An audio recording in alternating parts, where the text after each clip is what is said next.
પોરબંદરમાં કોસ્ટગાર્ડનું helicopter crash, 2 pilot સહિત 3ના મોત. પોરબંદરમાં કોસ્ટગાર્ડના એર એન્ક્લેવ ખાતે રવિવારે બપોરે એલ કેચ ધ્રુવ હેલિકોપ્ટર લેન્ડ કરતી વખતે ક્રેશ થઈ ગયું હતું, જેમાં 2 પાયલટ સહિત 3ના મોત થયા છે.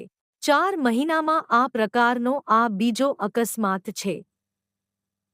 પોરબંદરમાં કોસ્ટગાર્ડના એર એન્ક્લેવ ખાતે રવિવારે બપોરના 12:10 વાગ્યે કોસ્ટગાર્ડનું હેલિકોપ્ટર એલ કેચ એડવાન્સ લાઇટ હેલિકોપ્ટર લેન્ડ થઈ રહ્યું હતું.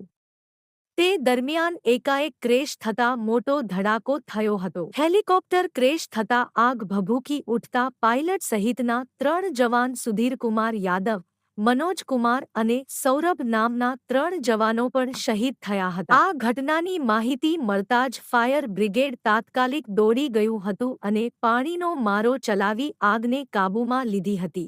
મૃતદેહને બહાર કાઢી અને પીએમ માટે પોરબંદરની ભાવસિંહજી સરકારી હોસ્પિટલ ખાતે લાવવામાં આવ્યા હતા. આ ઘટનાને પગલે કોસ્ટગાર્ડના ડીઆઈજી પંકજ અગ્રવાલ તેમજ જિલ્લા પોલીસ વડા ભગીરથસિંહ જાડેજા સહિતના પોલીસ અધિકારીઓ પણ હોસ્પિટલ ખાતે દોડી આવ્યા હતા.